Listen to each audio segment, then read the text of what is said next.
राधा रानी के जीवन की 10 अनजानी बातें। श्रीमद् भागवत पुराण, विष्णु पुराण, ब्रह्म वैवर्त पुराण और स्कंद पुराण में राधा रानी के बारे में वर्णन मिलता है। पुराणों के उल्लेख के अलावा भी दूसरे ग्रंथों में और समाज में प्रचलित मान्यता के आधार पर राधा के बारे में कई तरह के किस्से और कहानियों का पता चलता है। यहाँ जानिए 10 अनजानी बातें। नंबर 1, राधा का पुराना नाम। पद्म पुराण के अनुसार राधा वृषभानु नामक वैश्य गोप की पुत्री थी। उनकी माता का नाम कीर्ति था। राधा का पहला नाम वृषभानु कुमारी था। बरसाना राधा के पिता वृषभानु का निवास स्थान था। बरसाने के अलावा राधा का अधिकतर समय वृंदावन में ही बीता। राधा श्री कृष्ण का पहला मिलन। राधा ने जब कृष्ण को देखा तो वह बेसुध हो गई थी। कहते हैं पहली बार उन्होंने श्री कृष्ण को तब देखा था जब उनकी माँ यशोदा ने उन्हें ओखले से बांध दिया था। कुछ लोग कहते हैं कि वह पहली बार गोकुल अपने पिता वृषभानु जी के साथ आई थीं, तब श्री कृष्ण को पहली बार देखा था। कुछ विद्वानों के अनुसार संकेत तीर्थ पर पहली बार दोनों की मुलाकात हुई थी। नंबर 3, पूर्व जन्म से तय था मिलना। ब्रह्म वैवर्त पुराण प्रकृति खंड अध्याय 48 के अनुसार और यदुवंशियों के कुलगुरु गर्ग ऋषि द्वारा लिखित गर्ग संहिता की एक कथा के अनुसार एक बार नंद बाबा श्री कृष्ण को लेकर बाजार घूमने निकले थे। उसी दौरान राधा और उनके पिता भी वहां पहुंचे थे। दोनों का वहां पहली बार मिलन हुआ था। उस दौरान दोनों की ही उम्र बहुत छोटी थी। उस स्थान को सांकेतिक तीर्थ स्थान कहते हैं। संकेत का शब्दार्थ है पूर्व निर्दिष्ट मिलने का स्थान। मान्यता है कि पिछले जन्म में ही दोनों ने यह तय कर लिया था कि हमें इस स्थान पर मिलना है। यहाँ हर साल राधा के जन्मदिन यानी राधा अष्टमी से लेकर अनंत चतुर्दशी के दिन तक मेला लगता है। नंबर 4, राधा कृष्ण का विवाह। गर्ग संहिता के अनुसार एक जंगल में स्वयं ब्रह्मा ने राधा और कृष्ण का गंधर्व विवाह करवाया था। श्री कृष्ण के पिता उन्हें अक्सर पास के पंडित ग्राम में ले जाया करते थे। वहाँ उनकी मुलाकात राधा से होती थी। एक बार की बात है कि जब वे अपने पिता के साथ पंडित ग्राम गए थे तो अचानक तेज रोशनी चमकी और मौसम बिगड़ने लगा। कुछ ही समय में आसपास सिर्फ और सिर्फ अंधेरा छा गया। इस अंधेरे में एक पारलौकिक शख्सियत का अनुभव हुआ।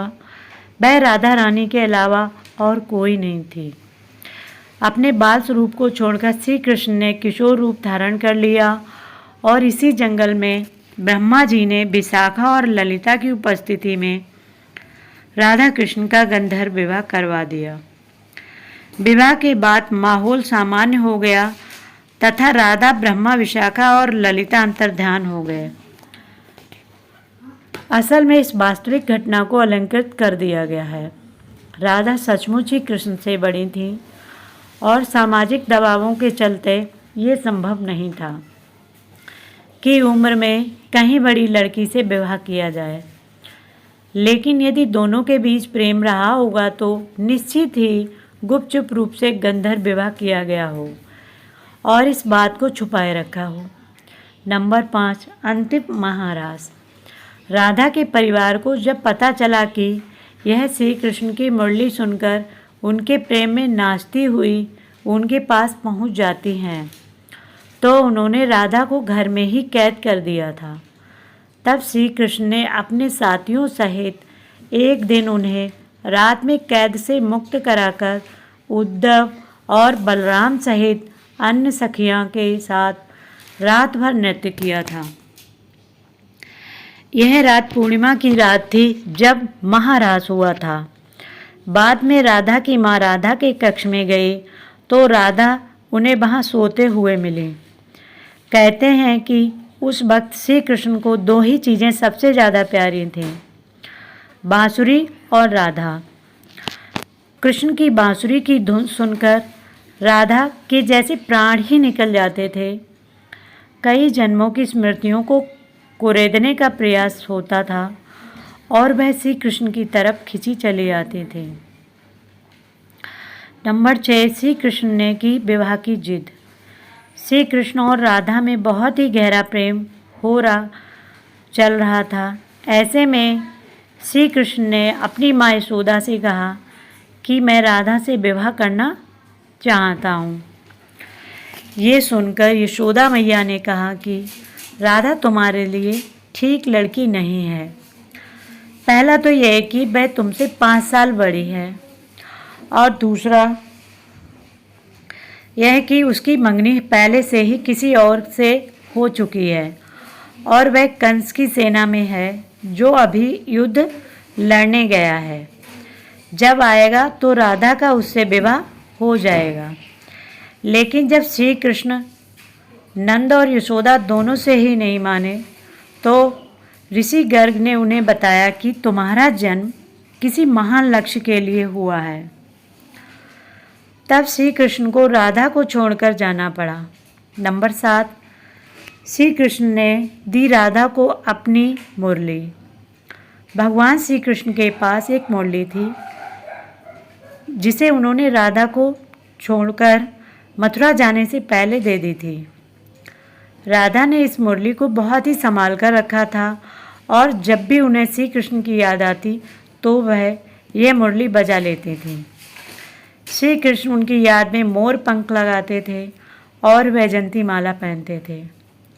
श्री कृष्ण को मोर पंख तब मिला था जब वे राधा के उपवन में उनके साथ नृत्य कर रहे थे। मोर का पंख नीचे गिर गया था तो उन्होंने उसे उठाकर अपने सिर पर धारण कर लिया था और राधा ने नृत्य करने से पहले श्री कृष्ण को वैजंती माला पहनाई थी। नंबर 8, वृंदावन है राधा का खास स्थान।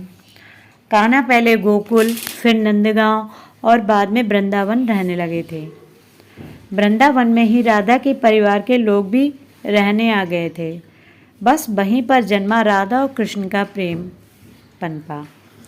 विष्णु पुराण में वृंदावन में कृष्ण की लीलाओं का वर्णन मिलता है।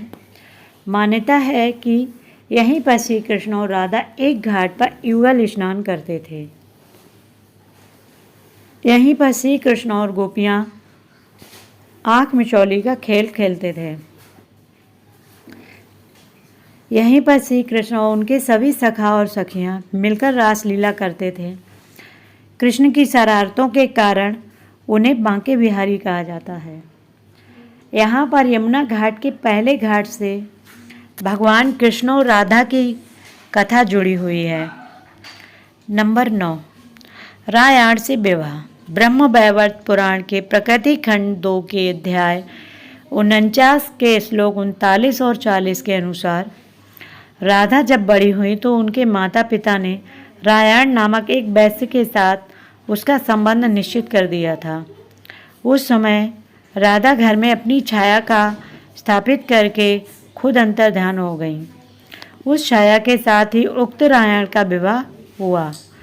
इसी श्लोक में आगे बताया गया कि भगवान श्री कृष्ण की माता यशोदा का वह रामायण सगा भाई था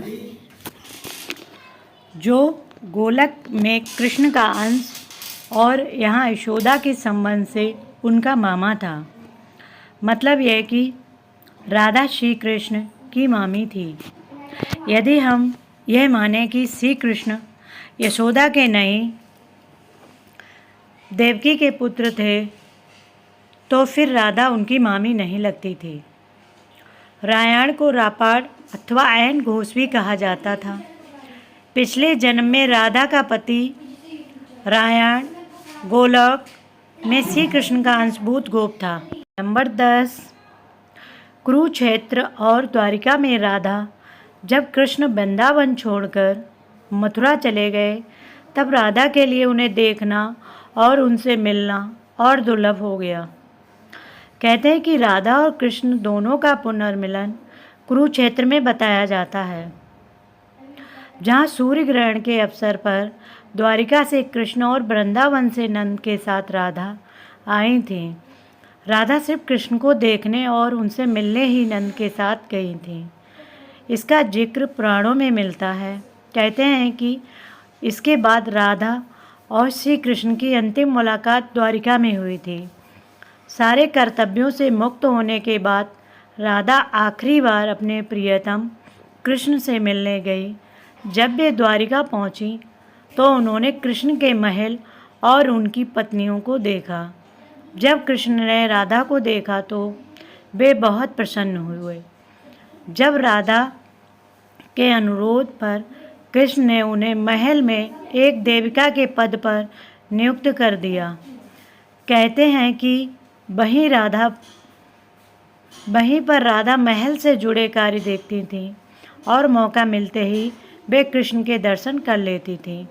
एक दिन उदास होकर राधा ने महल से दूर जाना तय किया। कहते हैं कि राधा एक जंगल के गांव में रहने लगी। धीरे धीरे समय बीता और राधा बिल्कुल अकेली और कमज़ोर हो गई। उस वक्त उन्हें भगवान श्री कृष्ण की याद सताने लगी। आखिरी समय में भगवान श्री कृष्ण उनके सामने आ गए। भगवान श्री कृष्ण ने राधा से कहा कि वे उनसे कुछ मांग लें, लेकिन राधा ने मना कर दिया। कृष्ण के दोबारा अनुरोध करने पर राधा ने कहा कि वे आखिरी बार उन्हें बांसुरी बजाते देखना और सुनना चाहती हैं। श्री कृष्ण ने बांसुरी ली और बेहद सुरीली धुन में बजाने लगे। श्री कृष्ण ने दिन रात बांसुरी बजाई। बांसुरी की धुन सुनते सुनते एक दिन राधा ने अपने शरीर का त्याग कर दिया। Radhe Radhe. Thank you for watching.